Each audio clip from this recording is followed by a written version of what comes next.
আজকে আমরা আমাদের লেকচার শুরু করব দুটো টপিক নিয়ে আলোচনা করব আজকে প্রাণী বৈচিত্র্য ও শ্রেণীবিন্যাস এবং প্রাণী পরিচিতি।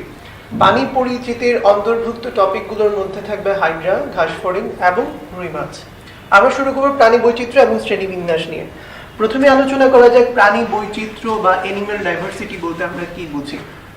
পৃথিবীর যত ধরনের প্রাণী আছে তাদের মধ্যে যে বিভিন্নতা দেখা যায়, সেই বিভিন্নতার যে ক্যাটাগরিগুলো আছে সেগুলোকে আমরা তিনটি প্রধান ভাগে ভাগ করতে পারি। প্রথমত আমরা ভাগ করতে পারি প্রজাতিগত বৈচিত্র্য। প্রজাতি থেকে প্রজাতিতে প্রাণীদের মধ্যে গঠনগত, আচরণগত, প্রজননগত যে বৈচিত্র্য দেখা যায় তাই হচ্ছে প্রজাতিগত বৈচিত্র্য, যেটাকে আমরা আরেকটি নামে উল্লেখ করতে পারি, সেটি হচ্ছে আন্তঃপ্রজাতিক বৈচিত্র্য। দ্বিতীয়ত আলোচনা করতে পারি জিনগত বৈচিত্র্য নিয়ে, যেটিকে বলা যেতে পারে অন্তঃপ্রজাতিক। অন্তঃপ্রজাতিক বলতে আমরা বুঝাচ্ছি একই প্রজাতির অন্তর্ভুক্ত বিভিন্ন প্রাণীর মধ্যেও কিছু ধরনের বিভিন্নতা দেখা যেতে পারে। সেটি আচরণগত হতে পারে, দৈহিক গঠনগত হতে পারে, অথবা প্রজনন সংক্রান্ত বিভিন্ন ঘটনা হতে পারে। সর্বশেষ যেটি হতে পারে সেটি হচ্ছে ইকোজেনিক ডাইভার্সিটি বা বাস্তুতান্ত্রিক বৈচিত্র্য। বাস্তুতন্ত্রের বিভিন্ন উপাদান প্রাণীর দৈহিক গঠন, আচার আচরণ, বিভিন্ন কার্যক্রম নিয়ন্ত্রণ করতে পারে। বাস্তুতান্ত্রিক বিভিন্ন বৈশিষ্ট্যের বিভিন্নতার কারণে প্রাণীদের যে বৈচিত্র্য দেখা যায় তাকেই বলা যেতে পারে বাস্তুতান্ত্রিক বৈচিত্র্য। এই বৈচিত্র্যগুলোর উপর ভিন্নতার উপর নির্ভর করে প্রাণী বৈচিত্র্যকে আমরা বিভিন্নভাবে ক্লাসিফাই করি। ক্লাসিফিকেশনের আলোচনা যখনই চলে আসে তখন তার সাথে ওতপ্রোতভাবে জড়িয়ে আসে একটি নাম, তার নাম হচ্ছে ক্যারোলাস লিনিয়াস। বৈজ্ঞানিক নামকরণের প্রবর্তক বা জনক বলতে আমরা ক্যারোলাস লিনিয়াসকে বুঝি। বৈজ্ঞানিক নামকরণটা দুভাবে হতে পারে, একটাকে আমরা বলতে পারি দ্বিপদ নামকরণ, আরেকটাকে বলতে পারি ত্রিপদ নামকরণ। এদের মধ্যে মূল পার্থক্যটা হচ্ছে দ্বিপদ নামকরণে গণ এবং প্রজাতি দুটো পার্টে ভাগ করা থাকে। ত্রিপদ নামকরণে গণ প্রজাতির সাথে উপপ্রজাতি সংযুক্ত থাকে।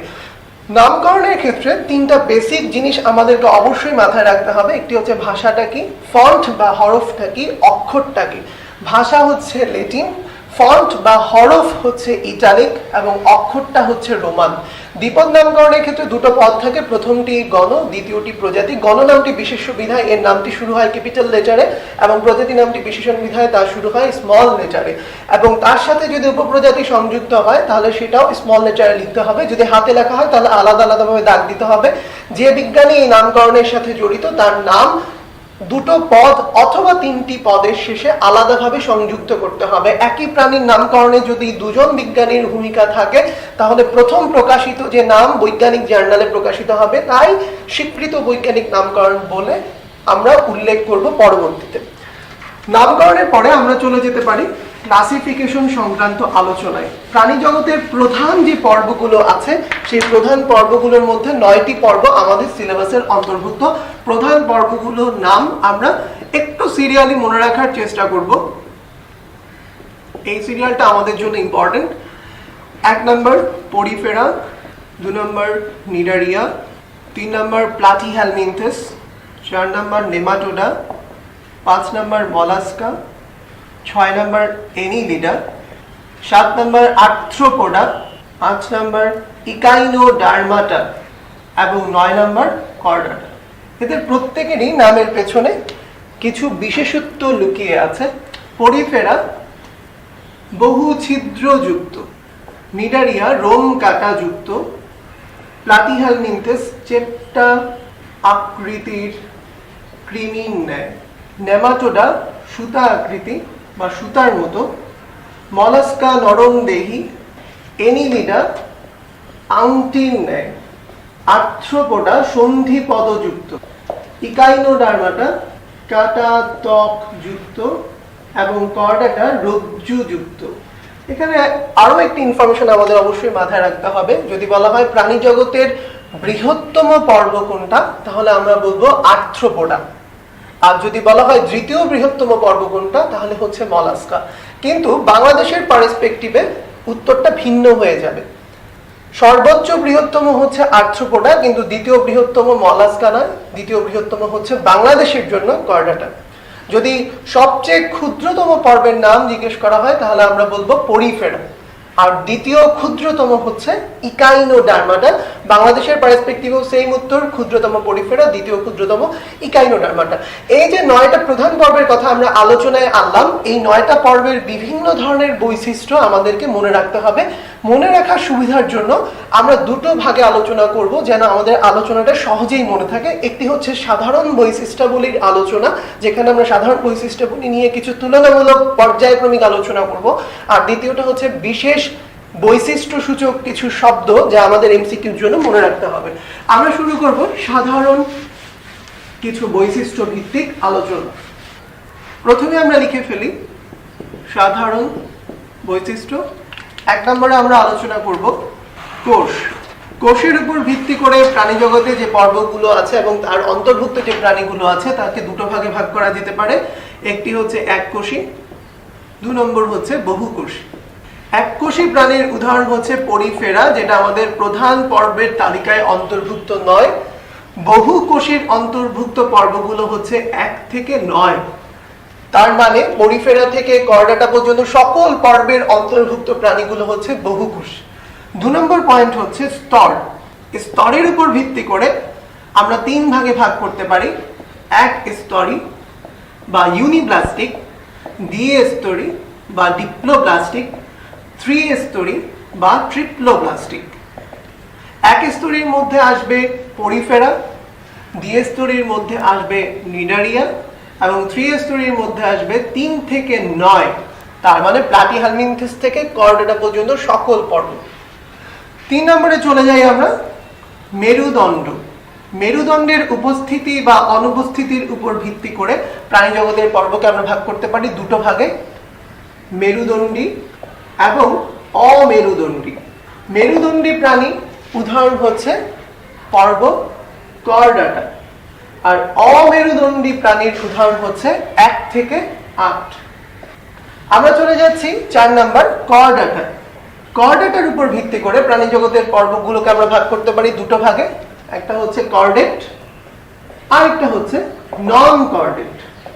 এই আলোচনাটা করার সাথে সাথেই আমরা আমাদের পূর্ববর্তী আলোচনায় কিছু পরিবর্তন আনতে পারি।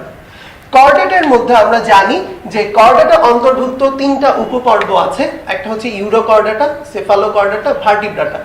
ইউরোকর্ডাটা, সেফালোকর্ডাটা, ভার্টিব্রাটা তিনটারই কর্ডাটা আছে, কিন্তু ভার্টিব্রাটার ক্ষেত্রে সেটি মেরুদণ্ড দ্বারা প্রতিস্থাপিত হয়েছে। তাহলে আমরা যদি 9 অর্থাৎ কর্ডাটাকে 3টি ভাগে ভাগ করে ফেলি, 9A, 9B, 9C, তাহলে 9A Urochordata, 9B Cephalochordata, 9C Vertebrata, সেক্ষেত্রে মেরুদণ্ডিতে আমরা শুধু 9 মনে রাখতে পারবো না, আমরা মনে রাখবো 9C এবং এখানে আমরা যুক্ত করে দিব 9A এবং 9B।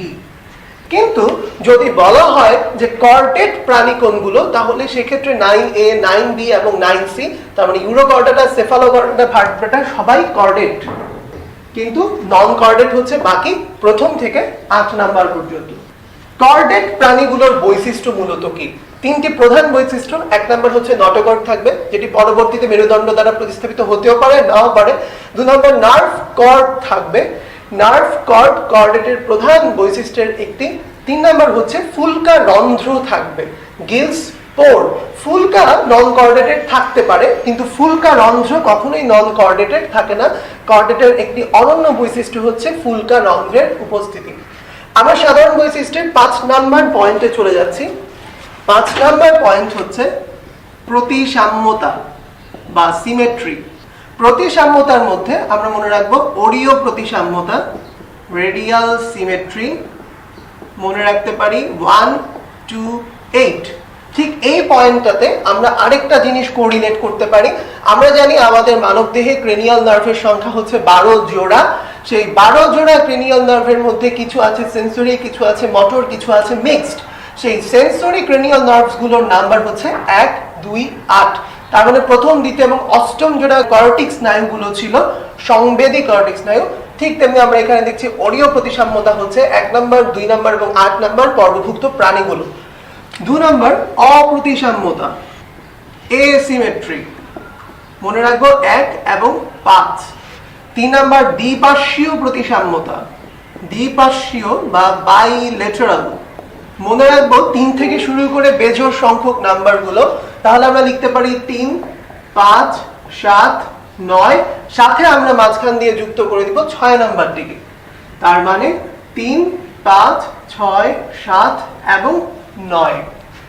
এই তিন ধরনের প্রতিসাম্যতার মধ্যে আমরা পর্বগুলোকে অন্তর্ভুক্ত করতে পারি। একটু ভালো করে খেয়াল করলে আমরা দেখব 4 নম্বর পর্বটা কোনো প্রতিসাম্যতার ক্লাসিফিকেশনে আমরা ফেলতে পারিনি, কারণ 4 নম্বর যে পর্বটি আছে তার মধ্যে কোনো সুনির্দিষ্ট প্রতিসাম্যতা দেখানো যায় না, সেই কারণে আমরা কোনো সুনির্দিষ্ট প্রতিসাম্যতার মধ্যে তাকে ফেলতে পারিনি। এছাড়াও আরো এক ধরনের প্রতিসাম্যতা আছে, যেমন গোলীয় প্রতিসাম্যতা, যা দেখা যায় ভলভক্সে, রেডিওলারিয়াতে। প্রতিসাম্যতার পরে আমরা চলে যাচ্ছি আমাদের 6 নম্বর point, coelom. What is coelom? Coelom হচ্ছে ত্রিস্তরী প্রাণীদের সেই দেহ গহ্বর যা মেসোডার্ম থেকে উদ্ভূত হয় এবং পেরিটোনিয়াম নামক একটি পর্দা দ্বারা আবৃত থাকে। এই দুটো বৈশিষ্ট্য যদি ফলো করা না হয় তাহলে সিলোমকে প্রকৃত সিলোম বলা যাবে না। তার মানে মেসোডার্ম থেকে উদ্ভূত হতে হবে, মেসোডার্ম থেকে আসবে, 2 নাম্বার পেরিটোনিয়াম দ্বারা আবৃত থাকবে। সিলোমের উপর ভিত্তি করে প্রাণী জগতের পর্বগুলোকে আমরা 3 ভাগে ভাগ করতে পারি। এ সিলোমেট, তার মানে সিলোম নেই। 2 নাম্বার সিউডো সিলোমেট, অপকৃত সিলোম যুক্ত, এবং 3 নাম্বার ইউ সিলোমেট। আমরা জানি প্রাণীজগতের পর্বগুলো আমরা যেভাবে লিখেছি, 1 নম্বরে ছিল প্রোরিফেরা, নিডারিয়া, প্লাটিহেলমিনথেস। এই তিনটি হচ্ছে এ সিলোমেট, তার মানে 1 থেকে 3। 4 নাম্বার প্লাটিহেলমিনথেসের পরে ছিল নেমাটোডা, সেটি হচ্ছে সিউডো সিলোমেট, এবং 5 থেকে 9 পর্যন্ত বাকি সবাই হচ্ছে ইউ সিলোমেট বা প্রকৃত সিলোমেট। 7 নম্বর যে পয়েন্টটিতে আমরা চলে যাচ্ছি তা হচ্ছে খণ্ডকায়ন। খণ্ডকায়নের মধ্যে আমরা 3 ধরনের খণ্ডকায়ন দেখতে পাই। 1 নাম্বার বাহ্যিক ও অভ্যন্তরীণ খণ্ডকায়ন, যা দেখা যায় এনিলিডাতে। বাহ্যিক খণ্ডকায়ন, যা দেখা যায় আর্থ্রোপোডায়, এবং অভ্যন্তরীণ খণ্ডকায়ন, যা দেখা যায় কর্ডাটাতে। ঠিক খণ্ডকায়নের সাথে মিল রেখে আমরা আরেকটি পয়েন্ট মনে রাখতে পারি, সেটি হচ্ছে ক্লিভেজ। আমরা জানি নিষেক প্রক্রিয়ায় শুক্রাণু এবং ডিম্বাণুর মিলনের ফলে যে জাইগোট তৈরি হয়, সেই জাইগোটের মধ্যে পরিস্ফুটন সম্পন্ন হতে থাকে, জাইগোট নতুনভাবে বিকশিত হতে থাকে। সেই বিকশন প্রক্রিয়ার প্রথম ধাপই হচ্ছে ক্লিভেজ, যেখানে মাইটোসিস বিভাজন প্রক্রিয়ায় কোষের সংখ্যা বৃদ্ধি পায়। সেই ক্লিভেজ কি কি ধরনের হতে পারে? খণ্ডকায়নের সাথে মিল রেখে আরেকটি পয়েন্ট আমি একটু আগে উল্লেখ করেছি, সেটি হচ্ছে ক্লিভেজ। ক্লিভেজের উপর ভিত্তি করে 3 ধরনের ক্লিভেজ আমরা দেখতে পাই। একটি হচ্ছে সর্পিল বা স্পাইরাল, ওরিও বা রেডিয়াল, দ্বিপার্শ্বীয় বা বাইলেটারাল। সর্পিল ক্লিভেজ দেখা যায় এনিলিডা এবং মলাস্কাতে, ওরিও দেখা যায় আর্থ্রোপোডা এবং দ্বিপার্শ্বীয় দেখা যায় কর্ডাটায়। আমরা একটু মিল দেখতে পাচ্ছি, এনিলিডা, আর্থ্রোপোডা, কর্ডাটা। সর্বশেষ যে সাধারণ বৈশিষ্ট্য আলোচনা করে আমরা শেষ করব, সাধারণ বৈশিষ্ট্য আলোচনা, সেটি হচ্ছে পরিপাক পদ্ধতি। অন্তঃকোষীয় পরিপাক। যে প্রাণীর দেহ একটিমাত্র কোষে গঠিত, তার পরিপাক প্রক্রিয়া অবশ্যই কোষের অভ্যন্তরেই হতে হবে। কোষের অভ্যন্তরে মানেই হচ্ছে দেহের অভ্যন্তরে হওয়া, তার মানে অন্তঃকোষীয় পরিপাক পদ্ধতি হবে প্রোটোজোয়ায়। অন্ত এবং বহিঃকোষীয় পরিপাক হবে নিডারিয়ায়। আমরা নিডারিয়ার উদাহরণ হিসেবে জানি হাইড্রা। হাইড্রাতে 2 ধরনের পরিপাক হয়, প্রথমে বহিঃকোষীয় পরিপাক হয়, বহিঃকোষীয় পরিপাক সম্পন্ন হওয়ার পরে বাদবাকি পরিপাক হয় কোষের অভ্যন্তরে। সো অন্ত এবং বহিঃকোষীয় পরিপাক হয় নিডারিয়া, এবং শুধুমাত্র বহিঃকোষীয় পরিপাক হয় বাকি সব পর্বভুক্ত প্রাণীগুলোতে। তার মানে 1 নম্বর 3 থেকে 9 নম্বর। সাধারণ বৈশিষ্ট্যের আলোচনার পর আমরা চলে যাচ্ছি বিশেষ বৈশিষ্ট্যবাচক শব্দে। বিশেষ বৈশিষ্ট্যবাচক শব্দে 1 নম্বর শুরু করব আমরা পরিফেরা। নামের মধ্যে একটা হিন্টস ছিল, বহু ছিদ্রযুক্ত। পরিফেরার মধ্যে কিছু শব্দ মনে রাখতে হবে। অস্টিয়া, অস্টিয়া নামক অসংখ্য ছিদ্র থাকে। অস্কুলাম নামক একটি প্রান্তীয় ছিদ্র থাকে। কোয়ানোসাইট নামক ফ্লাজেলা যুক্ত বিশেষ কোষ থাকে, এবং স্পঞ্জোসিল নামক গহ্বর থাকে। তাহলে কিছুই যদি মনে রাখতে না পারি, আমরা 4টা শব্দ অবশ্যই মনে রাখবো, ostia, osculum, choanocyte, spongocoel. 2 number Cnidaria. নিডারিয়ার নামের সাথে মিল রেখে আমরা মনে রাখবো নিডোসাইট নামক বিশেষ কোষ থাকে, যা খাদ্য গ্রহণ, আত্মরক্ষা, প্রতিরক্ষায় নিয়োজিত। 2 নাম্বার মনে রাখবো সিলেন্টেরন নামক দেহ গহ্বর থাকে। সিলেন্টেরন গহ্বরটি হচ্ছে দ্বিস্তরী প্রাণীর একটি অনন্য বৈশিষ্ট্য। ত্রিস্তরী প্রাণীর ক্ষেত্রে গহ্বরটির নাম হয়ে যায় সিলোম, যার উপর ভিত্তি করে ক্লাসিফিকেশন হয়, একটু আগে আলোচনা করেছে। এছাড়া আমরা মনে রাখবো 2 ধরনের দশা আছে, একটি হচ্ছে পলিপ ও মেডুসা নামক দশা। 3 নাম্বার প্লাটিহেলমিনথেস। প্লাটিহেলমিনথেসের মধ্যে মনে রাখবো শিখা কোষ। 4 নাম্বার নেমাটোডা। নেমাটোডায় মনে রাখতে হবে সিউডোসিলম থাকে। এছাড়াও আরেকটা টার্ম উল্লেখ করা হয়, সেটা হচ্ছে টিউব উইদিন এ টিউব, নলের ভেতরে নল। এরপর আমরা পড়বো মলাস্কা। মলাস্কার চারদিকে ম্যান্টল নামক একটি খোলক থাকে। পরিপাক তন্ত্রের অংশ হিসেবে মুখে এক ধরনের জিহ্বা থাকে, যাকে বলা হয় বাইভালভিয়া বা রেডুলা। ম্যান্টল থাকে, রেডুলা থাকে। এছাড়াও মলাস্কার একটি অন্যতম বৈশিষ্ট্য হচ্ছে এতে হিমোসিল থাকে। আমরা জানি হিমোসিল আর্থ্রোপোডা পর্বভুক্ত প্রাণীর একটি গুরুত্বপূর্ণ বৈশিষ্ট্য। মলাস্কার পরে আমরা পড়ব এনিলিডা। এনিলিডার মধ্যে মনে রাখতে হবে এর প্রধান রেচন অঙ্গের নাম হচ্ছে নেফ্রিডিয়া। এতে কিছু চলনাঙ্গ আছে যার নাম হচ্ছে সিটি বা প্যারাপোডিয়া। এর লার্ভা দশার নাম হচ্ছে ট্রোকোফোর লার্ভা। এনিলিডার পরে আমরা পড়ব আর্থ্রোপোডা। আর্থ্রোপোডার উদাহরণ হিসেবে আমরা আলোচনা করি ঘাসফড়িং এর উদাহরণ। আর্থ্রোপোডার খুব গুরুত্বপূর্ণ বৈশিষ্ট্য হচ্ছে এতে মুখপাঙ্গ থাকে, যা খাদ্য গ্রহণে সহায়তা করে। হিমোসিল থাকে, রক্তপূর্ণ দেহ গহ্বর বা রক্তপূর্ণ সিলম, এবং প্রধান রেচন অঙ্গ হিসেবে মালপিজিয়ান নালিকা থাকে। সর্বশেষ দুটি পর্ব, একটি হচ্ছে ইকাইনোডার্মাটা এবং অপরটি হচ্ছে কর্ডাটা। ইকাইনোডার্মাটার মধ্যে আমরা মনে রাখবো পেডিসিলারি নামক অংশ থাকে, যা একটি বহিকঙ্কাল। এম্বুলেক্রাল খাদ থাকে মৌখিক তলে। পানি সংবহন তন্ত্র থাকে, ওয়াটার ভাস্কুলার সিস্টেম। এবং যেটা সবচেয়ে গুরুত্বপূর্ণ সেটা হচ্ছে নালিকা পথ বা টিউব ফুট থাকে। সর্বশেষ কর্ডাটা। কর্ডাটার সেই ক্লাসিক ট্রায়াড আমরা জানি, সেই ক্লাসিক ট্রায়াডের অন্তর্ভুক্ত তিনটি অংশ হচ্ছে, এখানে নটোকর্ড থাকবে যা পরবর্তীতে মেরুদণ্ড দ্বারা প্রতিস্থাপিত হতে পারে, এখানে নার্ভ কর্ড থাকবে এবং এখানে ফুলকা রন্ধ্র থাকবে। কর্ডাটার আরো কিছু বৈশিষ্ট্য আছে, যেমন হিমোগ্লোবিনের উপস্থিতি। হিমোগ্লোবিন থাকবে এবং সেটি লোহিত রক্তকণিকার অভ্যন্তরেই থাকবে, কিন্তু নন কর্ডাটার ক্ষেত্রে হিমোগ্লোবিন নাও থাকতে পারে, আর যদি থাকেও সেটা লোহিত রক্তকণিকার ভেতরে থাকে না। অপরটি হচ্ছে হৃৎপিণ্ড। কর্ডাটা পর্বভুক্ত প্রাণীদের ক্ষেত্রে হৃৎপিণ্ড থাকে পৌষ্টিক নালীর অঙ্কীয় দেশে, আর নন কর্ডাটার ক্ষেত্রে পৌষ্টিক নালীর পৃষ্ঠীয় দেশে হৃৎপিণ্ড থাকে। হৃৎপিণ্ড নাও থাকতে পারে, কিন্তু যদি থাকে সেটি থাকে পৌষ্টিক নালীর পৃষ্ঠীয় দেশে। বিশেষ কিছু শব্দ মনে রাখার পরে আমরা চলে যাচ্ছি বিশেষ কিছু উপাধি। যে পর্বগুলোর কথা আমরা বলেছি তার মধ্যে কিছু কিছু পর্বের কিছু বিশেষ উপাধি আছে। বিশেষ উপাধিগুলো কি?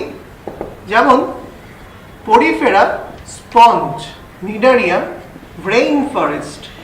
সেফালোকর্ডাটা আমরা জানি যে কর্ডাটা অন্তর্ভুক্ত তিনটি উপপর্বের একটি হচ্ছে সেফালোকর্ডাটা। সেফালোকর্ডাটার নাম হচ্ছে লেনসিওলেটস অথবা ভল্লাকার প্রাণী। ভার্টিব্রাটার দুটো অধিশ্রেণী আছে, একটি হচ্ছে এগনাথা আর একটি হচ্ছে নেথোস্টোমাটা।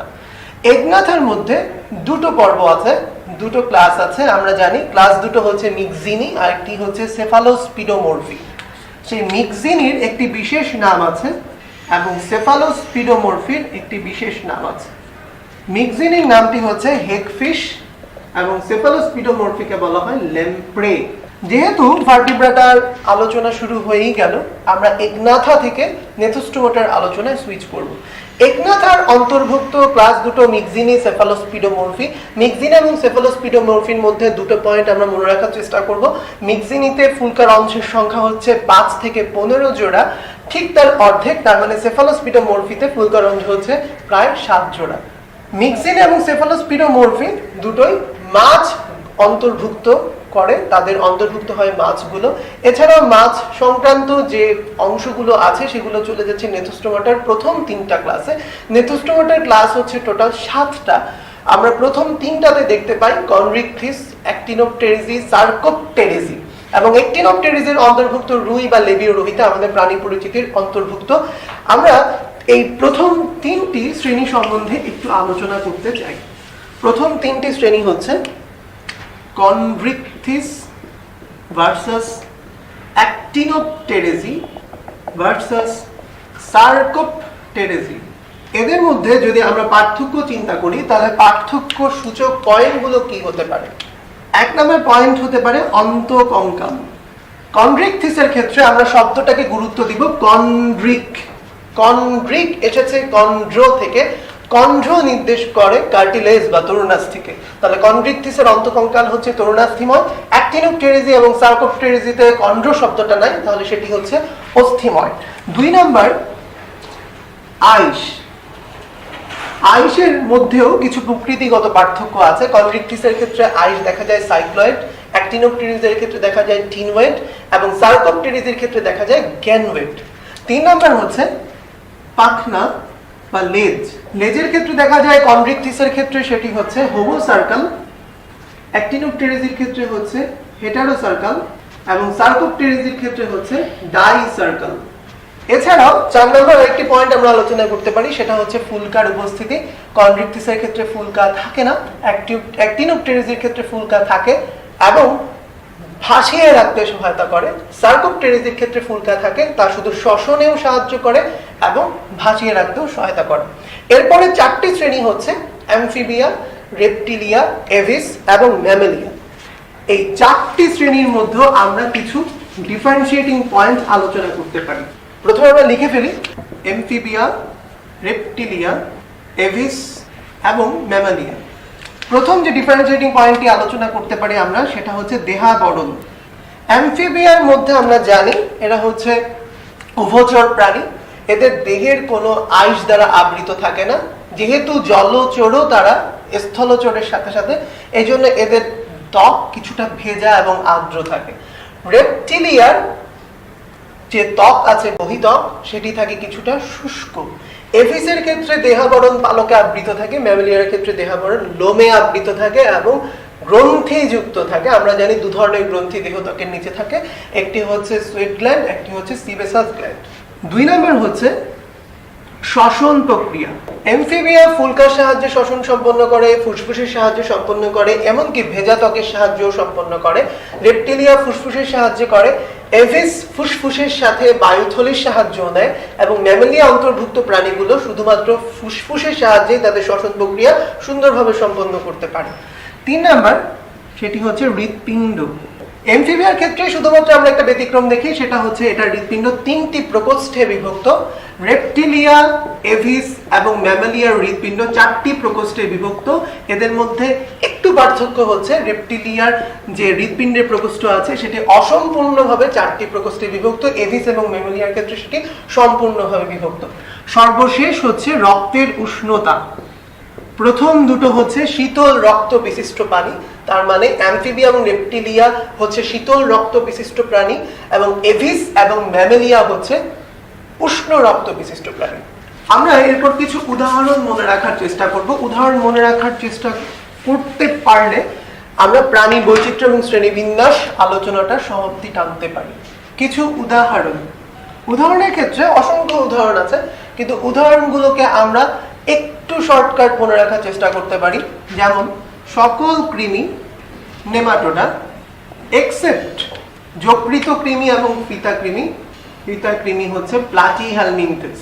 শামুক, ঝিনুক, অক্টোপাস, যত ধরনের শামুক, ঝিনুক বা অক্টোপাসই হোক না কেন, তা হচ্ছে মলাস্কা।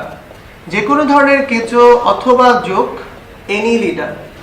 প্রজাপতি, ব্যাং, ফড়িং, তেলাপোকা, মাছি, মশা, এগুলো প্রত্যেকেই হচ্ছে আর্থ্রোপোডা। এবং সকল সাগর বা সমুদ্র, এটা বলতে আমরা কি বোঝাচ্ছি? সাগর বা সমুদ্র, সাগর তারা, সাগর শশা, সমুদ্র পদ্ম, সমুদ্র অর্চিন, এরা সবাই হচ্ছে ইকাইনোডার্মাটার অন্তর্ভুক্ত। তাহলে প্রাণী বৈচিত্র্য এবং শ্রেণীবিন্যাস থেকে আমরা খুব ছোট আকারে নামগুলো, এদের মধ্যে বৃহত্তম, ক্ষুদ্রতম, সাধারণ বৈশিষ্ট্য, বিশেষ উপাধি, বিশেষ পার্থক্য এবং সর্বশেষ কিছু উদাহরণ, যে উদাহরণগুলোর কথা আমরা এখানে উল্লেখ করলাম সেগুলোর প্রত্যেকটি সায়েন্টিফিক নেমও ইম্পর্টেন্ট। তার মানে যতগুলো নাম আমরা এখানে শুধুমাত্র লিখেছি, শুধু সেগুলোরই সায়েন্টিফিক নেম আত্মস্থ করতে হবে।